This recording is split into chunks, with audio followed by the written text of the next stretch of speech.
Hello guys, जैसा कि मैंने कल अपने फर्स्ट वीडियो में कहा था कि आज मैं पॉस्को अधिनियम के सेक्शन 4, सेक्शन 8 और सेक्शन 12 के बारे में बताऊंगा। ऐसे तो पॉस्को एक्ट में और सब भी बहुत सारी धाराएं हैं और सारी की सारी धाराएं इसकी गंभीर प्रवृत्ति की हैं, किंतु मैं कल अपने वीडियो में कहा था कि सेक्शन 4, 8 और 12 के बारे में बताऊंगा।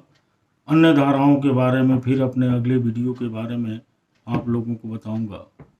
तो दोस्तों, आज अपने चैनल के इस दूसरी वीडियो में आपका स्वागत करता हूं। कृपया इसे लाभ उठाएं और मेरे द्वारा जो कानूनी सलाह दी जा रही है उसका उपयोग करें। दोस्तों, ये protection of children from sexual offence act 2012 बहुत ही नया कानून है और इसके संबंध में बहुत कम लोगों को जानकारी है। इसीलिए इस वीडियो के माध्यम से मैं ज़्यादा से ज़्यादा लोगों को इसके नियमों से अवगत कराना चाहता हूँ। मूलतः ये भारतवर्ष में हो रहे बच्चों के उत्पीड़न को लेकर यह कानून लाया गया था।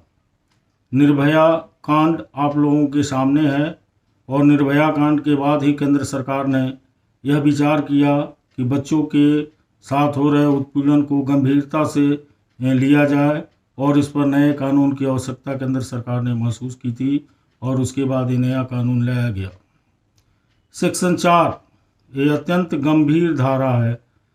इस सेक्शन 4 में आजीवन कारावास तक की सज़ा है, कम से कम 7 बरस की सज़ा है। सेक्शन 4 में जो भी अपराध आते हैं, जो भी लैंगिक अपराध है, इसके अंतर्गत ये कठोर दंडनीय अपराध की श्रेणी में आते हैं और इसमें कम से कम 7 बरस और अधिकतम आजीवन कारावास की सज़ा का प्रावधान है।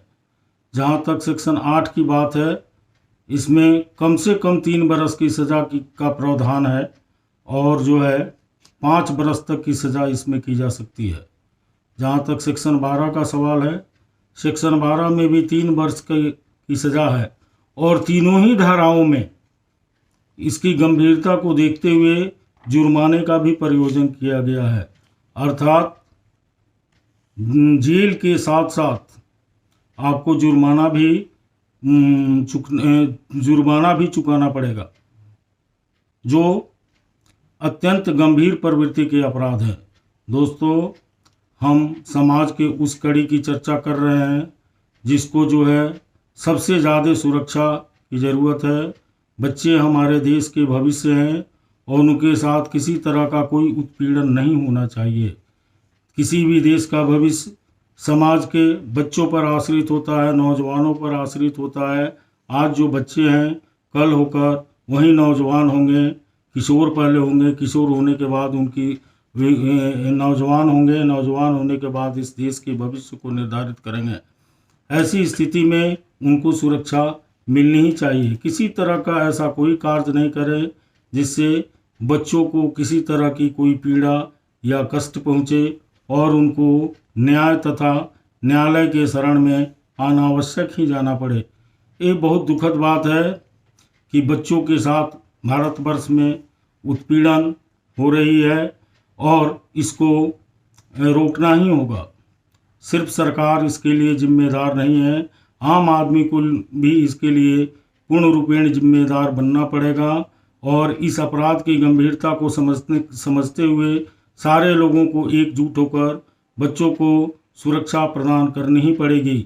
हम इस चैनल के माध्यम से एक संदेश देना चाहते हैं कि ऐसा कोई भी कार्य नहीं किया जाए जिससे बच्चे के साथ जो है शोषण हो, ताकि अधिक से अधिक संख्या में बच्चे अपने आप को सुरक्षित महसूस करें और निर्भय होकर कहीं भी आ जा सकें।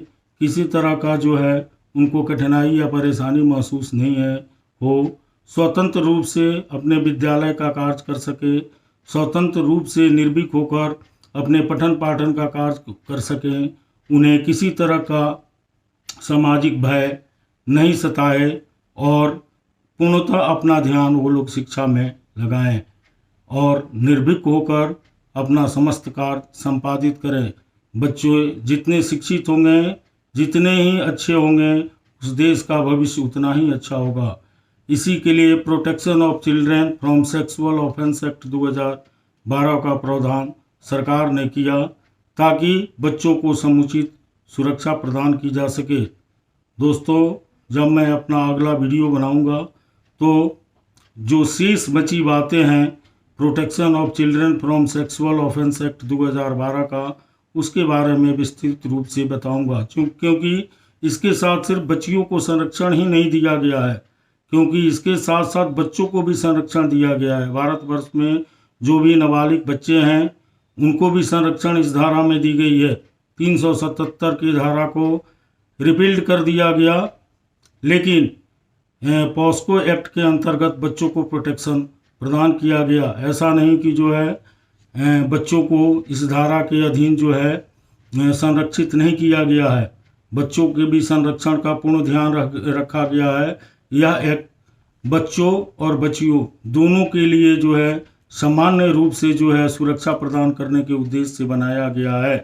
दोस्तों, हम इसका ध्यान रखें कि एक स्वच्छ समाज ही स्वच्छ देश का निर्माण कर सकता है। बिना स्वच्छ समाज के स्वच्छ देश का निर्माण नहीं हो सकता है। हम अनावश्यक मुकदमों से बच सकते हैं। अगर अपने कार्यकलापों में हम थोड़ा सा सुधार करें तो हमको अनावश्यक मुकदमों का बोझ नहीं ढोना पड़ेगा। देश के बच्चों को दर दर की ठोकर नहीं खानी पड़ेगी, क्योंकि इस ढंग के अपराध में बच्चों को भी अनावश्यक रूप से, पीड़ित बच्चों को भी अनावश्यक रूप से न्यायालय का चक्कर काटना पड़ता है और न्यायालय के शरण में जाना पड़ता है। दोस्तों, अगर मेरा वीडियो अच्छा लगे तो इसको सब्सक्राइब कीजिए और लाइक कीजिए और मेरे अगले वीडियो का इंतज़ार कीजिए। दोस्तों, हैव ए नाइस डे।